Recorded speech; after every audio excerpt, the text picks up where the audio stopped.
집에서 인사하겠습니다. 영광을 주님께 돌리는 삶을 삽시다. 시작. 영광을 주님께 돌리는 삶을 삽시다. 우리가 영광을 받고 우리가 드러나고 우리가 어떻게 높임 받는 것이 그리스도의 인생이 아니라 무엇을 하든지 주님 이름만 높아지는 것이 우리의 삶인 줄로 믿습니다. 우리 장로님 기도하신 것처럼 우리 마음속에 예수님의 방 가득 차야 될 줄로 믿습니다. 다시 한번 옆에 분에게 주님의 마음으로 가득 채워지시기를 축복합니다. 시작. 주님의 마음으로 가득 채워지시기를 축복합니다. 권 집사님, 오늘 찬양 얼마나 준비하셨어요? 최소한 한 달 이상 준비했을 거예요. 맞아요, 안 맞아요? 예, 이 곡은 아무나 하는 곡이 아니거든요. 이렇게 한 달 이상 준비해가지고 3, 4분 만에, 우리는 3, 4분 만에 이렇게 또 마음을 모아서, 우리가 듣는 게 아닙니다. 하나님께 상 드리는데, 이렇게 다 이렇게 그 뒤에는 많은 노력이 필요합니다. 우리 교회 교사나 그리고 찬양대는 항상 부족합니다. 여러분들 많이 또 연세 드셔도 상관없어요. 많이 함께 해주시면 좋겠습니다. 우리 찬양대로서 다시 한번 박수로 한번 격려하겠습니다. 예. 오늘 우리가 데살로니가 후서를 보는데요. 이제 데살로니가 후서 마지막 장을 봅니다. 데살로니가 후서 지금 보면은 이제는 한 6년 동안에는 이 본문을 안 보게 될 겁니다. 왜냐하면 우리는 6년 주기로 성경을 창세기에서 요한계시록까지 다 살펴보거든요. 그래서 한번 말씀을 들으실 때 잘 들으시기 바랍니다. 데살로니가 교회는 사도 바울이 2차 전도 여행 중에 유럽 마게도니아 지역에서 빌립보 교회 다음으로 개척한 두 번째 개척한 교회입니다. 바울은 데살로니가에서 공식적으로 3번의 안식일을 보내면서 복음을 전했고 설교를 했는데 그 3번의 말씀을 듣고 교회가 완전히 변화되고 또 교회가 세워지고 교회가 부흥하게 되었어요. 여러분 얼마나 오래 다니고 오래 믿었냐, 그것도 참 귀하지만 그것보다도 하나님의 말씀을 제대로 듣고 제대로 믿고 그 말씀에 순종하게 살면 연한이 짧다 하더라도, 신앙의 연수가 짧다 하더라도 정말 주님께서 풍성한 은혜와 복을 주실 줄로 믿습니다. 이 데살로니가 교회는 바울의 말을 사람의 말로 받지 아니하고 하나님 말씀으로 받았습니다. 그리고 말씀으로 받은 것으로 끝이 아니라 거기에 믿음을 결부하여서 믿음을 다해서 그냥 그 말씀을 믿어버린 것이죠. 그런 데살로니가 교회가 크게 부흥을 했습니다. 그런데 그럼에도 불구하고 데살로니가 교회는 약간의 문제가 있었는데 어떤 문제냐면 주님이 곧 재림하실 것이라는 임박한 종말론에 빠진 성도들이 있었어요. 그래서 교회 내에 질서가 무너지고 성도 간에 불협화음이 생기게 되었습니다. 그래서 이 종말에 대한 바른 가르침을 줘야 되겠다 해서 데살로니가 전서를 끝내고 데살로니가 후서에는 종말에 관해서만 집중적으로 바울이 편지를 써서 지금 데살로니가 교회에 보낸 것입니다. 여러분 오늘날 세상이 어수선하지 않습니까? 여러분 지금 우리가 사는 이 세상은요 전대미문의 시대를 살고 있습니다. 지금 우리가 살고 있는 이 세상이 전쟁과 전쟁 그리고 난리와 난리의 소문이 들려오고 있습니다. 정말 이때 꼭 필요한 말씀이 오늘 이 말씀입니다.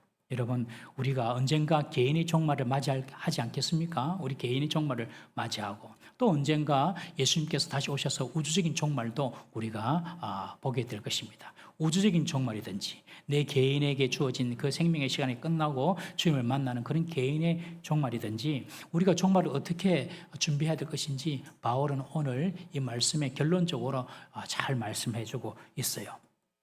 여러분 많은 이단과 사이비가 어디서 생기냐면 이 종말론에 대한 잘못된 해석 때문에 생깁니다. 특별히 그 중에서도 예수님께서 언제 오실지 그 날과 그 시간과 그 장소를 예측하고 이야기하는 그런 종말적인 이단들이 참 많습니다. 여러분 안식교가 그렇고요, 몰몬교가 그렇고요, 여호와 증인이 그렇습니다. 우리나라에서는 안상홍 장길자가 하나님인 하나님의 교회 그 교회가 그렇습니다. 그리고 구원파 중에서도 우리 구원파는 세 종류의 구원파가 있는데 그 중에 생명의 말씀 선교회라는 이호환 구원파가 임박한 종말론을 그렇게 주장하면서 가르칩니다. 이들은 666이 베리칩이다 혹은 666이 코로나 백신이다 이런 식으로 주장을 합니다. 그러면서 예수님께서 언제 오신다 그렇게 예언을 해요. 그런 것들 다 여러분들 들으시면 안 됩니다. 우리 사도행전 1장 7절 말씀 한번 다 같이 읽어보겠습니다. 시작. 이르시되 때와 시간은 아버지께서 자기의 권한에 두셨으니 너희의 알 바가 아니요. 예수님께서 제자들에게 하신 말씀이에요. 때와 시기에 대해서 너무 알려고 하지 마라. 여러분, 임박한 종말론을 주장하면서 시간까지 계산해가지고 예수님의 재림 시간을 제시하는 그런 이단들이 우주성처럼 많이 생겼습니다. 제가 아까 읽은 그런 이단들을 비롯하여서. 그러다가 안 맞으면 뭐 아니면 말고 이런 식으로, 또는 안 맞으면 새로운 교리를 창설합니다. 안식교회에서 예수님 재림을 이야기하고 예수님 재림이 그 시간에 안 일어났거든요. 그러니 뭐라고 이야기하냐면 예수님이 재림했는데 저 공중에 재림했다. 저 공중에 재림해서 뭐 하시냐 하면 이 땅에 재림하기 전까지 사람들의 죄를 조사하고 있다 지금. 그래서 조사 심판의 교리가 나왔습니다. 복음의 진리는 2000년 전이나 지금이나 변함이 없이 쭉 가야 되는데 중간중간 자꾸 바뀌어요. 여러분 신천지 이만희도 14만 4천 명 채워지면은 종말이 온다 그랬잖아요. 지금 20만 명이 넘었어요. 근데 아직 안 오고 있어요. 계속 바뀝니다. 나중에 신천지 이만희도 죽고 나면 또 제2인재가 나타나가지고 또 그 종교 사기를 하면서 이끌어갈 겁니다, 여러분. 왜 이렇게 사람들이 재림의 시기에 관심이 많은가? 그것은 구원에 대한 원리와 믿음의 능력과 가치를 모르기 때문에 그렇습니다. 구원에 대한 원리와 믿음에 대한 능력과 믿음의 가치를 모르기 때문에 그렇습니다. 여러분, 구원 얻는 원리가 무엇입니까? 오직 믿음입니다. 오직 믿음. 한번 따라해 보시겠습니까? 오직 믿음. 다른 것은 없습니다, 여러분. 믿음은 하나님이 주시는 은혜의 선물입니다. 은혜의 선물이 뭐냐면 값 없이 주시는데 도저히 그 선물을 받을 만한 자격이 없는 사람에게 주는 선물이 은혜의 구원의 선물입니다, 여러분. 그리고 그 믿음은 우리의 모든 것을 바꾸는 능력이 있습니다. 어떤 죄인도, 여러분, 어떤 죄인도 믿음을 바로 깨닫고 믿기만 하면 그 죄가 용서받고 인생이 바뀝니다. 어떤 죄인도 믿기만 하면 마귀의 종에서 원래 하나님의 자녀의 신분으로 회복이 되는 것입니다. 여러분, 왜 사람들이 점치는 것을 좋아하고 우상 숭배하고 무당 찾아가는지 아십니까, 여러분? 이스라엘 내에도 손 없는 날 찾잖아요. 손 없는 날. 예수 믿는 사람 다 손 없는 날 찾습니다. 우리 예수 믿는 사람들은 오히려 손이 있는 날을 찾습니다. 왜냐하면 그날이 이사 비용이 저렴하기 때문에 그렇습니다. 벽에 못 하나 박는 것도 귀신에게 허락을 받아야 돼요. 아무나 박으면 안 돼요. 왜 이렇게 사는지 아십니까, 여러분? 사람들이 마귀의 종이라서 그렇습니다. 마귀의 종. 마귀의 종은요, 마귀 시킨 대로 해야 됩니다. 안 하면 문제가 생깁니다. 그래서 마귀의 종이기 때문에 그렇게 살아요. 그러나 우리가 믿음만 딱 가지면, 예수 믿는 믿음만 가지면 이런 사주팔자, 음양, 오행 이런 모든 것들을 다 초월해 버립니다. 이런 사주팔자 이런 것들은요, 사람이 만든 우상에 불과합니다. 신문에 뭐 맞춰가지고 어이고 오늘이 운세 한번 볼까? 절대로 그런 짓 하지 마세요. 다 쓸데없는 거예요. 사람이 만든 우상이에요, 우상. 여러분, 우리가 예수님을 믿기만 믿으면 이 마귀의 종에서 하나님의 자녀로서의 신분이 완전히 변화되어 버립니다. 오직 믿음, 믿기만 믿으면. 여러분, 신분이 바뀐다고 생활이 바로 바뀌는 것은 아닙니다. 예수님의 그 구원을 믿는 믿음, 예수님께서 우리를 위해 십자가 죽으신 그 대속의 죽음을 믿는 믿음으로 하나님의 자녀가 된다 하더라도 신분은 바뀝니다, 바로. 그렇지만 생활이 바로 바뀌는 것은 아니에요. 이런 왕자와 거지 어린 아이들 보는 동화책 아시잖아요. 얼굴이 똑같아가지고 왕궁에 들어왔어요, 거지가. 신분은 왕자가 된 거예요. 그런데 하는 짓은 전부 다 거지처럼 행사하잖아요. 여러분, 우리가 신분이 바뀌었다 하더라도 바로 우리의 행동 양식이 하나님의 참된 자녀처럼 그렇게 바로 바뀌는 것은 아닙니다. 시간이 필요하고 성화의 과정이 필요합니다. 그러나 구원은 믿음으로만 분명히 얻게 되는 것입니다. 믿음으로 구원받는 것을 알지 못하기에 예수님 오신 날짜 이런 거 막 계산해가지고 나의 노력으로 뭔가를 더 잘 준비해 보려고 하는 그런 일들이 생기는 것입니다. 그렇기에 예수님의 언제 오시노? 내가 잘 준비해야 되는데 그런 생각을 하는 것이죠. 이것은 구원을 하나님이 주시는 선물로 보는 것이 아니라 내가 뭔가 만들어내야 하는 인간의 노력의 결과로 보기 때문에 그렇습니다. 이런 사람의 특징이 있는데 이런 사람의 특징은 주님을 만나는 것에 대한 두려움이 큽니다, 여러분. 왜냐하면 자신의 노력으로는 완벽한 준비가 되지 못함을 스스로 알기 때문에 그렇습니다. 그래서 믿습니까? 하면 믿습니다 하면서도 구원의 확신이 없습니다. 가봐야 알지요. 그럽니다. 구원을 먼 미래에 이루어질 어떤 특별한 사건으로 생각합니다. 다시요. 구원을 먼 미래에 일어날 어떤 특별한 사건으로 생각합니다. 여러분, 구원은요, 믿는 적극적으로 일어나는 결과입니다. 우리 요한복음 5장 24절 말씀 한번 보겠습니다.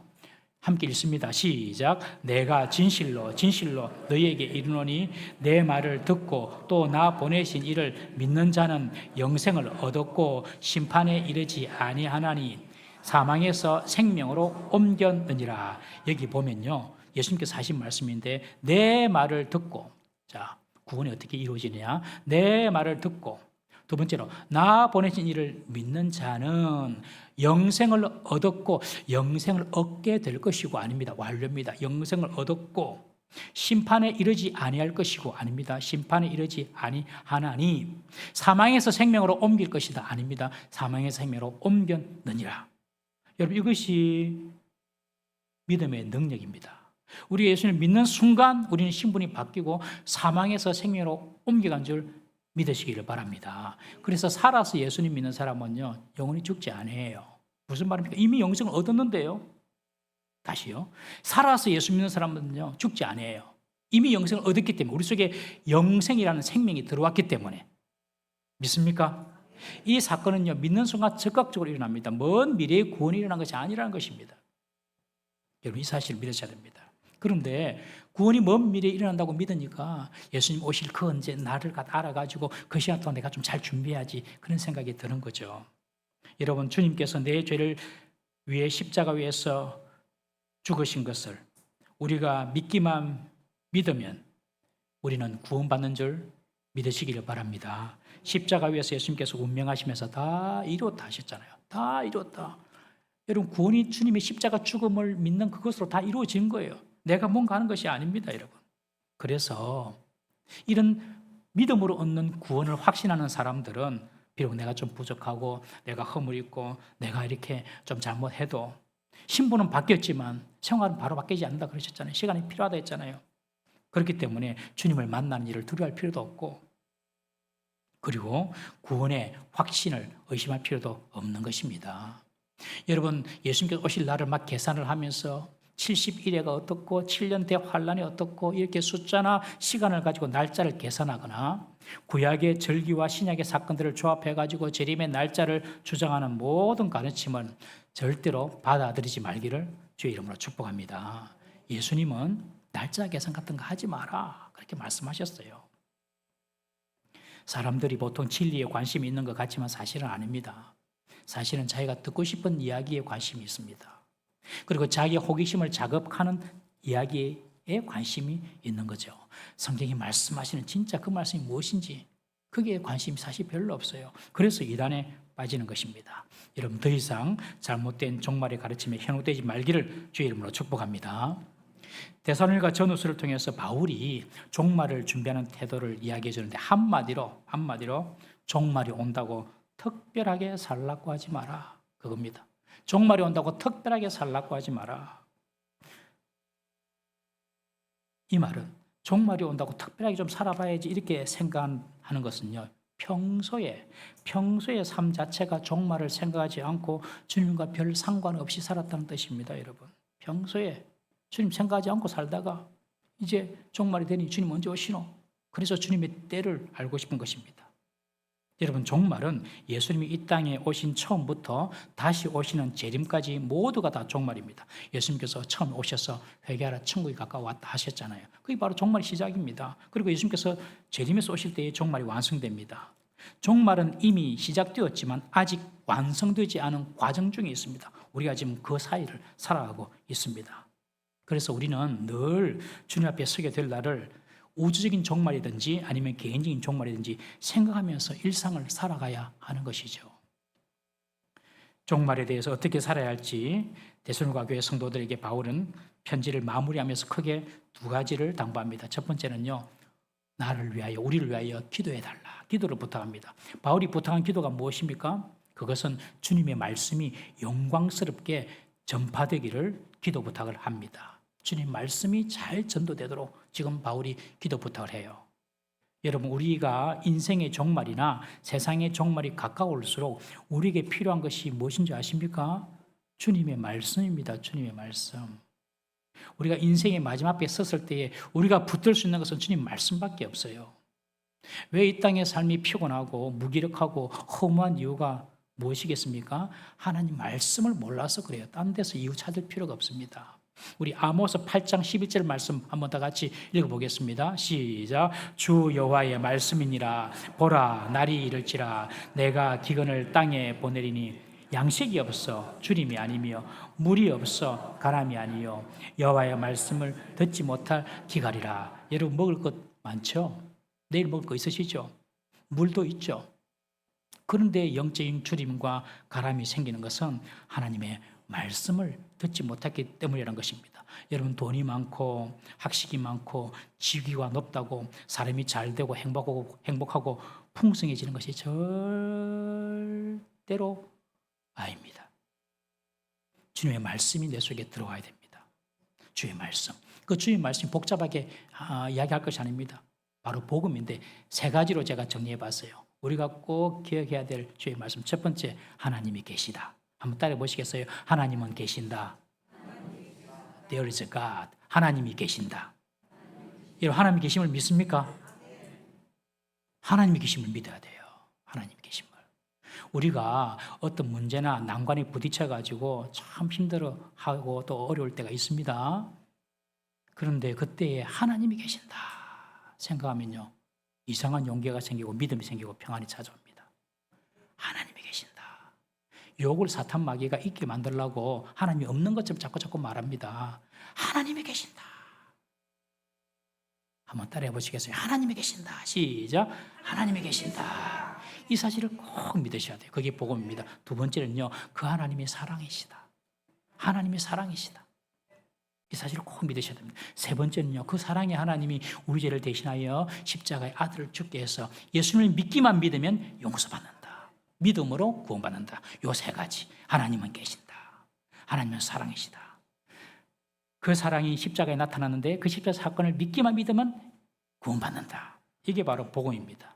그래서 이 마지막 날에 우리가 힘쓸 것은 바울이 했던 것처럼 주의 복음을 전하는 것입니다. 여러분, 우리가 복음 전가하는 일이 잘 되도록 기도 부탁을 했지 않습니까? 이 바울이 이 마지막 시대에 우리가 정말 힘써야 될 일이 바로 이 복음 전가하는 일입니다.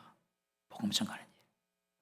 오늘날까지도 한국 현대 범죄사에서 가장 잔혹한 집단 살인 사건이 있는데 그것이 뭐냐면 1993년도에서 1994년도에 있었던 지존파 사건입니다. 지존파. 우리 연세가 좀 되신 분들은 다 아시죠? 지존파 사건. 여기서 살아남은 생존자 한 사람이 있었어요. 이름은 안 나오는데 성씨만 나와요. 이양이라고. 그 이양이 30년이 지난 후에 50대 중반의 나이에 방송에 나와가지고 인터뷰를 한 내용이 넷플릭스의 화제입니다. 지존파 7명 중에 미성년자 한 사람을 제외하고는 6명이 모두 교수형에 처해졌습니다. 그런데 그 중에 감옥에서 예수를 믿고 회개한 사람이 생겼어요. 대표적인 사람이 바로 지존파의 아주 잔인한 행동대장이었던 바로 김현양입니다. 김현양. 이 김현양은 지존파 두목 두목보다도 김길인가요? 이 두목보다 더 유명했어요. 언론에 집중을 더 받았어요. 왜냐하면 딱 잡히자마자 언론 앞에서 뭐라고 했습니까? 이런 말을 했습니다. 엄마를 죽이지 못한 것이 아니다. 이게 그런 말을 했어요. 엄마를 죽이지 못한 게 아니래요. 그리고 뭐라고 했냐면 나는 인간이 아니다. 그랬어요. 그 사람이 김현양이었습니다. 그런데 얼굴 한번 보시겠습니까? 왜 얼굴을 보여주냐면 천국에서 우리 이 친구 만날 거거든요. 그래서 보여주는 거예요. 천국에 갔어요. 천국에. 그런데 이 사람이 천국 갔어요. 그렇게 말했던 사람이에요. 그런데 감옥에서 예수님을 믿었습니다. 예수를 믿고 사형집행장 앞에 섰을 때에 자기가 그동안 잘못한 거 다 회개합니다. 보통 사형수는 교수대 앞에다 서면요, 똥 오줌을 질질 산답니다. 그리고 그 입에 담지 못할 욕을, 쌍욕을 막 한답니다. 그리고 덜커덕하고 간답니다. 근데 이 사람은 딱 섰을 때에 목사님이 함께 예배를 드리고 자기가 지은 죄를 다 회개하고 정말 잘못했다고 하고, 그리고 자기를 사형 집행하는 모든 참관자들에게 예수님 믿으라고 전도하고, 그리고 305장 찬송가 나 같은 죄인 살리시, 그 찬송 부르면서 생을 마감했어요. 그래가지고 그 친구가 이제 교수형 차고 난 뒤에 신발에 보니까 신발에 성경 구절을 적어놓은 메모지가 있는 거예요. 그것이 뭐냐면 누가복음 23장 4절에서 42절, 로마서 10장 11절에서 13절 내용인데, 누가복음 23장 내용은 이 내용입니다. 예수님이 십자가에 달릴 때에 양편에 강도도 함께 달렸잖아요. 한쪽 편 강도가 네가 메시아, 네가 그리스도면 니도 살리고 우리도 한번 살리봐라 그랬잖아요. 그때 한쪽 편 강도는 뭐라고 합니까? 우리는 우리의 죄 때문에 이런 보응을 받지만 이분은 죄가 없으시다. 예수여, 당신이 나라가 임할 때에 나를 생각해 주세요. 나를 기억해 주세요. 그때 예수님께서 오늘 밤 네가 나와 함께 낙원에 있으리라. 그러니까 이 김현양이는 자기가 교수형 당할 것을 알고 항상 그 강도 같은 심령으로 사는 거예요. 예수님 나를 기억해 주십시오. 그 쪽지가 그 신발 밑에 있었던 거예요. 또 한 구절이 로마서 10장 11절 13절인데 어떤 내용이냐면 잘 아시는 대로 누구든지 주의 이름을 부르는 자는 구원을 얻으리라. 그러니까 주의 이름을 부르는, 나는 비록 내 죄 때문에 그 강도처럼 십자가에 달려 죽고 교수형 당해 죽지만은, 그러나 주님께서 내 죄를 대신해 죽으신 것을 내가 믿는다. 그러면서 이 최후 진술이라는 게 있잖아요. 최후 진술 하거든요. 죽기 전에 최후 진술하는데 나는 내 죄 때문에 죽습니다. 그러나 예수님은 내 모든 죄를 용서해 주신 것을 내가 믿습니다. 그러고 찬송가 나 같은 죄인 부르면서 간 거예요. 나중에 그가 말한 회고하면서 이야기하는 회고록에 보면 이런 말이 있습니다. 나는 이제 어둠보다 빛이 더 좋습니다. 나는 어머니를 정말로 사랑했습니다. 아버지가 간암으로 일찍 죽고 난 뒤에 이 엄마가 바람이 나가지고 다른 사람하고 결혼해서 살아본 거예요. 거기에 이 중학생 이 아이 마음이 삐뚤어져가지고 그때부터 잘못된 길로 간 거예요. 그래가지고 그 TV에 잡혀서도 하는 말이 나는 엄마를 죽이지 못한 것이 한이라면서 그랬던 이 아이가 사실은 나는 정말 엄마를 사랑했습니다. 그리고 또 이런 말도 했습니다. 내가 조금만 더 일찍 예수님을 만났다면 좋았을 것을. 형장이 이슬로 사라진 나이가 22살입니다. 22살.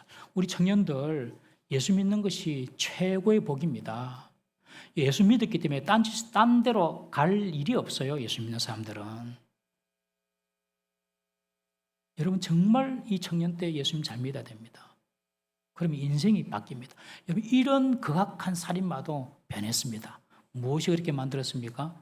말씀이, 주의 복음이, 주의 사랑이. 이 김현양 씨가 죽으면서 불렀던 찬송가 305장 나 같은 죄인, 이 찬송도 작곡한 사람이 존 누튼이지 않습니까? 존 누튼이 뭐 하는 사람입니까? 인신매매범입니다. 아프리카 가가지고 흑인들 잡아와가지고 노예선 태워가지고 팔아먹던 사람입니다. 사람을 잡아서 팔아먹던 인신매매범이었어요. 이 존 뉴턴이 자기가 그런 짓을 한 것이 정말로 잘못된 줄 깨닫고 회개하고 나중에 목사가 되었어요. 그리고 쓴 노래 말 가사가 나 같은 죄인 살리신 것입니다. 여러분 복음이더라고 말씀이더라면요 사람이 바뀝니다. 우리 다 깨놓고 이야기해 봅시다. 우리 예수 안 믿었으면 지금 어디 있겠습니까? 우리 예수 안 믿고 살았으면 어디 있겠습니까 지금? 저도 어디 있을란가 모르겠어요. 저도 저기 이상한 어둠의 동네에 있을 수도 있어요. 몰라요. 아니면 이 세상 사람이 아닐 수도 있고요. 이런 복음이 우리를 이렇게 만들었습니다. 그래서 바울이 대성화 교회 교인들에게 종말을 준비하는 자세가 뭔지 아냐? 내가 복음을 잘 전할 수 있도록 기도를 부탁한다. 여러분, 마지막이 가까울수록 우리가 복음 전해야 될 줄로 믿습니다. 세상의 마지막이라 하면 많은 사람들이 자기 신앙 챙기기 바쁩니다, 여러분. 자기 천국 갈 궁리만 합니다, 여러분. 믿음 생활도 우리가 사실 솔직하게 얼마나 이기적으로 하는지 몰라요. 믿음 생활도 이기적으로 해요. 주님 오실라 됐다. 이거 믿음 생활 잘해야지. 자기 챙기는 거, 자기 챙기는 거. 여러분, 재림을 나의 관점이 아니라 예수님의 관점에서 한번 생각해 보십시다. 종말입니다. 예수님께서 오십니다. 우리에게 무엇을 주님께서 원하실까요? 종말이라고 교회 모여가지고 기도하고 찬송하고 예배하는 것을 오실 예수님이 원하실까요? 아니면 세상에 나가서 얼마 남지 않은 시간 복음 전가하면서 한 사람이라도 지옥의 불구덩이 떨어지지 않고 구원 얻는 복음 전가하는 것을 예수님이 원하실까요? 종말을 생각해도 다 내 중심이야, 내 중심. 나는 그냥 없어지는 겁니다. 나는 그냥 사라지는 겁니다. 나는 쇠하고 주님의 뜻만 나타나고 주님만 흥하는 것입니다, 여러분. 그래서 정말 어떻게 사는가? 내 중심으로 살지 말고 주님 중심으로 살아야 됩니다. 그것이 바로 복음 전가하면서 사는 것입니다. 복음 전가는 목사나 하고 교회 열심히 사람들만 하는 게 아닙니다. 종말을 살아가는 모든 성도들이 해야 될 사명인 줄 믿으시길 바랍니다. 이런 말씀을 전하려고 하면 방해자들이 꼭 생긴다는 거예요. 그래서 바울이 두 번째 기도 부탁합니다. 부당하고 악한 자들에게서 우리를 건져달라고 기도 부탁을 하고 있습니다. 여러분, 말세 때에는 사단이 자기 때가 얼마 남지 않았음을 알고 더욱 믿는 자와 복음 전도자 교회를 박해합니다. 교회를 박해해요. 말세 때가 되면 될수록. 기도 외에는 이런 대적들을 이길 수가 없습니다. 여러분, 우리가 신앙생활 한번 잘하려고 딱 마음먹으면요, 꼭 방해거리가 생기고 시험거리가 생겨요. 내가 예수 믿는데 일하나 뭐 이러면서, 내가 뭐 하나님 잘 믿어보려고 하는데 일하나. 여러분, 그걸 잘 이기셔야 돼요. 그때 낙심하고 포기해야 될 때가 아니라 그때 더 힘써서 기도해야 될 때입니다. 그러면 하나님의 복이 따따블로 옵니다, 여러분. 영적인 원리가 그래요. 그래서 우리가 하나님을 더 잘생기려고 하면 오늘 여러 가지 외적인 환경에 어려움이 있다 하더라도 낙심하고 좌절하고 포기할 것이 아니라 오늘 바울처럼 이런 부당한 일, 악한 자들로부터 우리를 지켜달라고 기도를 부탁한 것처럼 더 기도에 힘쓰기를 바랍니다. 그러면 위로부터 온 하나님의 평안과 능력이 임하게 되는 것입니다. 그러나 바울은 이야기합니다. 기도하면서 기억할 것이 있는데 그것은 믿음은 모든 사람들을 위한 것이 아니다. 이런 말합니다. 복음은 믿음은 모든 사람을 위한 것이 아니다. 너희들이 내가 복음 전가하는 것을 위하여 기도는 하지만 알 것이 있다. 이 믿음은 모든 사람을 위한 것은 아니야. 여러분, 우리가 듣고 믿는 이 복음이 모든 사람을 위한 것이 아닙니다. 믿는 사람 따로 있단 말이에요, 여러분. 우리가 복음 전도하면 10명이 복음 전도하면 한 사람 올까 말까 하지 않습니까? 100명이 전도하면 10사람 올까 말까? 안 믿는 사람 보고 낙심하지 말라는 것입니다. 모든 사람을 위한 것이 아니다. 복음을 받는 그 한 사람, 그 10사람 위해서 90%가 거절한다 해도 복음을 전해라. 여러분, 복음 전가하다가 낙심하고 실망될 때가 있지 않습니까? 그러나 주님께서 택한 백성이면 반드시 하나님의 때에 돌아올 줄 믿으십시오. 그래서 끝까지 복음 전가하는 것입니다. 바울은 데살로니가 교회를 축복하면서 그들이 하나님의 사랑과 그리스도의 인내에 들어가기를 기도합니다. 우리 5절 말씀 한번 읽어보겠습니다. 5절입니다. 시작. 주께서 너희 마음을 인도하여 하나님의 사랑과 그리스도의 인내에 들어가게 하시기를 원하노라. 우리가 신앙생활 오래 하게 되면 우리에게 남는 것이 있는데 그것이 뭐냐면 사랑과 인내입니다. 사랑과 인내. 하나님의 사랑이십니다. 자기 아들을 내어주시기까지 우리를 사랑하셨습니다. 예수님은 인내하셨습니다. 십자가의 고난을 참으신 인내입니다. 우리가 신앙생활하면요, 잘 참게 됩니다. 잘 인내하게 됩니다. 그리고 동시에 사랑이 싹트게 됩니다. 성도에게는 이런 사랑과 인내가 인생에서 묻어나야 하는 것입니다. 이렇게 데살로니가 교회를 위해서 기도하고 바울은 이제 편지를 정리하면서 다시 한 번 더 교회 내에 있는 게으름을 피우는 자들에 대해서 경고합니다. 게으름을 피우는 자들이란 것은 예수님의 재림이 임박했다고 생각하면서 일상생활을 다 포기한 자들, 직장도 포기하고 학업도 포기하고 뭐 가정도 대충 무질서하게 살고 무책임한 태도로 살아가는 사람, 어차피 주님 오실 건데 지금 뭐 이거 열심히 하는데 무슨 소용이 있노? 이렇게 말하는 사람들, 그런 사람들, 그러면서도 남에게 의존하면서 지내는 사람들, 그런 자들에게 주는 바울의 교훈입니다. 바울은 이렇게 말합니다. 모든 성도는 자기 손으로 일하면서 자기 먹을 것을 스스로 구해라. 여러분, 스스로 구할 수 없는 사람 있잖아요. 그런 사람은 당연히 도와줘야 됩니다. 당연히. 그렇지만 스스로 자기 손으로 일할 수도 있는데 주님 언제 오신다고, 주님 오시면 다 헛수고다 그러면서 그냥 무위도식하는 성도들이 데살로니가 교회에 있었던 것이죠. 이것이 열심히 일해서 살아가는 성도들에게 짐이 되고 누가 된 것입니다. 그래서 바울이 하는 말이 너희들 손으로 일해라. 일하기 싫으면 먹지도 말라. 우리들도 주야로 일하지 않느냐. 바울도 텐트 만드는 일을 하면서 복음을 전했거든요. 사도로서 너희들의 공급을 받을 권리가 내가 있지만 너희들에게 본을 보이기 위해서 우리는 일하면서 복음 전가한다. 그런데 너희들은 예수님 곧 오신다고 일도 안 하고 믿는 자들을 형제들에게 붙어가지고 그렇게 사냐? 그러지 마라. 그렇게 말을 합니다. 그러면서 또 교회에게 바울이 이렇게 말합니다. 이런 자들 때문에 형제들아 낙심하지 마라. 그런 말을 합니다. 무슨 말입니까? 형제를 사랑하는 선한 마음을 악용하여서 형제들의 짐이 되는 사람들이 있는데 그들이 게으른 자들인데 그런 자들이 있다고 해가지고 형제들을 돕는 그 사랑하는 선한 일을 그만두지 말라는 것입니다. 그 형제의 사랑을 악용해서 일하는 사람이 있다 하더라도 너희들은 선을 계속 행해라. 낙심하지 마라. 그렇게 바울이 권면하고 있습니다. 이 말은 사람 때문에 우리가 해야 될 주의 일, 사람 때문에 때로는 낙심이 되고 또 선을 행하는 것이 힘들지만은 사람 때문에 주님께서 맡기신 일을 포기한다든지 선을 포기하지는 마라 이 말입니다. 그럼에도 불구하고 계속 순종하지 않는 사람에 대해서는 바울은 말합니다. 그 사람을 지목해가지고 사귀지 말고 그 사람을 부끄럽게 해라 이 말입니다.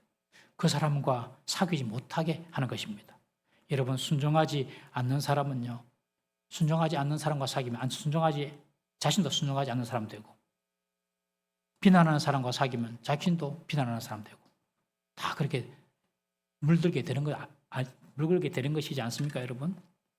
바울은 말합니다. 그런 사람은 일을 만드는 자다. 일을 하는 일꾼이 돼야 되는데 일을 만드는 일감만 된다. 그러니 그런 자들은 사귀지 못하도록 딱 지명해가지고 부끄럽게 해라. 그렇지만 회개하고 돌아오면 되니까 원수에게 대하듯이 하지 말고 형제에게 하듯이 권면하라. 그렇게 바울이 말합니다. 여러분 오늘 바울이 데살로니가 후서를 마무리하면서 종말의 대로 어떻게 살아야 될지를 말하고 있어요. 복음을 전가하는 일에 힘을 써라. 그리고 일상을 게으르게 보내지 말고 주님만 오신다고 주님만 바라보고 다른 모든 거 다 내팽개치고 사는 것이 아니다. 일상을 종말처럼 살고 종말을 일상처럼 살아라. 바울이 주는 교훈이고 지혜입니다. 여러분 끝으로 내일 만약에 주님이 오신다면 오늘 여러분 어떻게 하시겠습니까? 내일 주님 오신다. 그럼 오늘 어떻게 하시겠습니까? 1번 사과나무를 심는다. 2번 조용히 가정에서 금식하며 종말을 기다린다. 3번 교회로 가서 기도와 예배하며 주님을 만난다. 저는 젊을 때 뭣도 모르고 3번이어서 3번. 4번 가정일도 하고 학교도 가고 직장에도 출근하고 평소에 일을 한다. 그리고 그곳에서 복음을 전한다. 몇 번입니까? 4번입니다. 이제 딱 4번입니다. 사과나무 심을 필요도 없고요. 조용히 가정에서 막 금식하며 이럴 필요 없고요. 교회 올 필요도 없고요. 직장에 가서 사람 만나고 복음 전거하고 학교 가서 공부하면서 복음 전거하고 그렇게 사는 겁니다. 여러분 제자들이 예수님을 어디서 만났습니까? 예수님이 제자들이 어디 있을 때 찾아오셨습니까? 물고기 잡을 때. 베드로와 안드레 그물을 던질 때 오셨어요. 야고보, 요한 그물을 기울 때 오셨어요. 그들이 그들의 일상에서 일을 하고 있을 때 예수님께서 그들에게 찾아오셨어요. 하나님이 다윗을 언제 왕으로 부르셨습니까, 여러분? 그의 형님들처럼 왕들끼라고 아버지 집에 가가지고 사무엘 앞에 서 있었을 때입니까? 아닙니다. 다윗 혼자 남았어요. 막내라고. 니는 집에 올 필요 없다.